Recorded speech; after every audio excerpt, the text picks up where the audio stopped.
G'day folks, welcome to this introduction to Stalingrad 42. For those of you who may not have seen it on the channel, I've been playing Salerno 43, Holland 44. I've just wrapped up Ardennes 44. Still playing North Africa 41, live streaming my playthrough of that, and I thought I would continue in this chain of Mark Simonitch designs. So I've returned to Stalingrad 42. Now I've got a review of Stalingrad 42 on the channel, which I was watching earlier today. I've got, I think I did some report or playthrough videos. I used my physical copy when I played that last time. I'm turning to Vassal, and the reason is I'm finding, well, for a start, the table is full, but Vassal is really good for these types of games, and these Vassal modules are amazing. And I'm going to show you what it looks like, and we'll run through some of the elements of Stalingrad 42.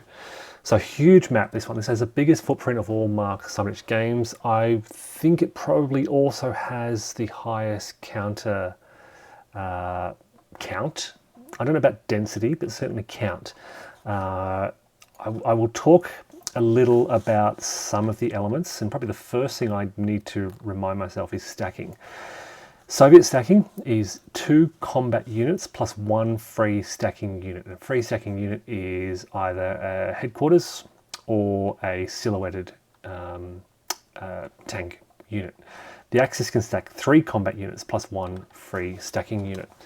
Now, I'll cover some of the other rules, but I want to talk about the distinguishing feature of Stalingrad 42, and that is your stacks.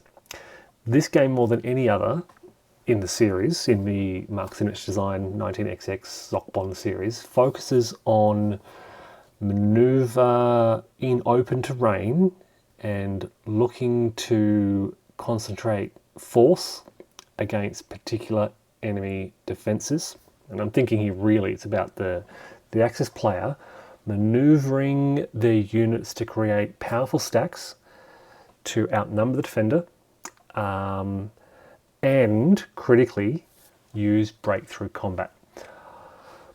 Breakthrough combat's always important in all these titles, but I think it's most important, well, it's a defining feature of the Axis offensive in Stalingrad 42. You need to grab, let's have a look at CRT as well, you need to grab those breakthrough combats and exploit through enemy forces.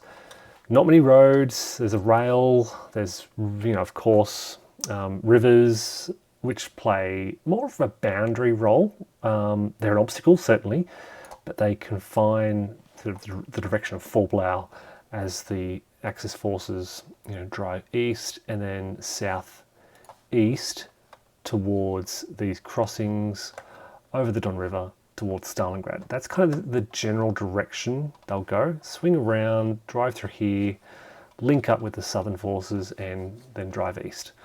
And so your breakthrough combats are going to be critical.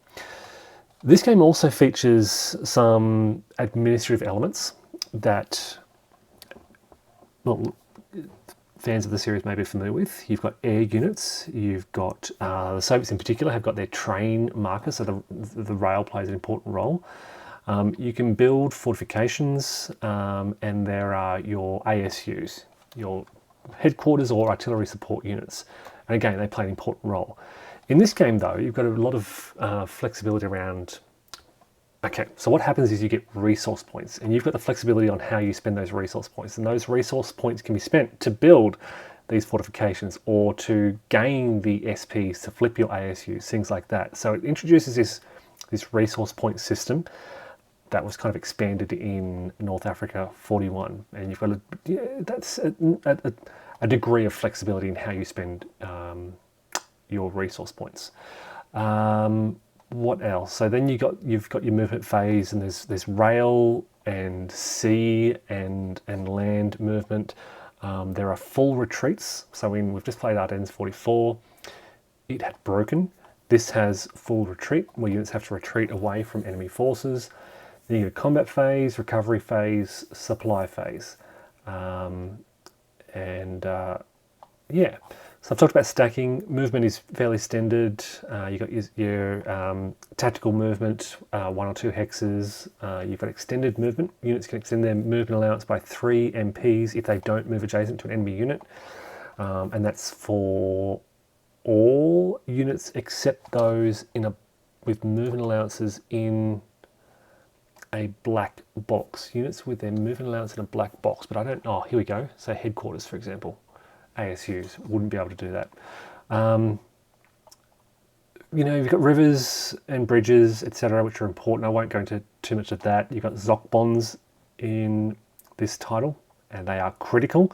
And in fact, I would argue because of the open terrain, the Zoc bonds and your need to form lines of Zoc bonds are probably more important in Stalingrad 42 than in any other game. So if you like the Zoc bond idea of Simonitch designs, it is all throughout this game. If you don't like the Zoc bonds, and I have heard people say that they don't like the Zoc bonds, it feels like a gaming mechanism, then you may not like Stalingrad 42 because you really need to focus on your Zoc bonds and the implications of those Zoc bonds. There's a lot of, as mentioned, breakthrough combat, surrounding, retreat, moving through enemy zones of control, zones of control. Because there's an absence of terrain throughout here, your Zoc bonds and maintenance of those, and conversely enemy manipulation of those is going to be critical. What else? There are... Yeah, combat is fairly standard. There's a maximum of 40 attack factors in combat, 20 defense factors on defense. I should also point out as well, I'm using the 2022 living rules. I've got my rules in the box. Then I've got some rules from 2019, which I printed off shortly after it came out, but I'm using the most updated version of the rules. I'll be using the digital rules from the GMT website from 2022. So I don't exactly know what the changes are, but I'll be working through those from scratch. There is automatic DS. Whenever you can get 10-to-1 odds against an enemy stack, you generate an auto DS result. And I like the auto DS results. It's sad that it's not in Ardennes 44. Critically, there are, in terms of combat, if I can bring up the combat tables, combat modifiers, there are tank shifts, and there are German elite tank shifts. And I do vividly remember that these elite tank shifts are critical, because the Russians can negate your regular tank shifts, but the Russians, from memory, find it very difficult to negate those elite tank shifts. So it's almost a guaranteed shift. There's air support shifts, artillery support, Soviet massive barrages. I really can't remember that, so I'll need to refresh my memory of that. Defenders get the same kind of thing, rough or wooded terrain, out of supply and attacking across a major river is halved. Russian winter impact, and there may be some rail movement impact as well. I can't recall what that is either. So you can see here, mechanized units advance 4 hexes after combat. That's the most from anything in the series. Cavalry units 3, all other non-mech units 2, so that's very generous. The CRT, it's fairly standard. Even at 3-to-1 odds, you notice exchange DRT, DR2, A1, D1, A1, D1. Even up to 6-to-1, there's 2 chances of taking a loss. There's no DS results up here, DR4. Yeah, that's the combat results summarized on that sheet.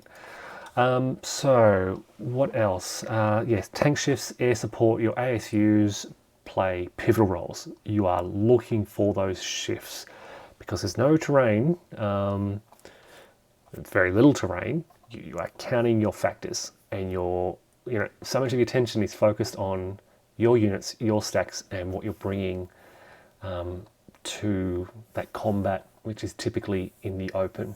And again, the defender's trying to do the same thing. They're trying to look to place to build decent stacks. Yeah. There's of course disruption. I mentioned full retreat. What else? Advance after combat is critical. The breakthrough is absolutely critical. Defining, yeah. Again, breakthrough combat is in many of these titles, but it is defining here. Railroads already mentioned. Repair points, ASUs, supply points. There are a number of special units. There's probably about a page of exceptions. There are Soviet Army headquarters. And I'll bring the rulebook along so you can see. Soviet Army Headquarters, Mountain Divisions, NKVD, Soviet Garrison, and Axis Allies, North Caucasus Units, Plan Blucher Units, North Caucasian Volunteers, and the Linden Engineer. So there's quite a few of these exceptional units. And again, I know a lot of people get frustrated with that. My memory is they don't play a large role. NKVD units, there's a lot of these running around. And there are some special rules for them that's important to remember. I will refresh my rules on those. NKVD units are the only Soviet units that may do a determined defense in open terrain.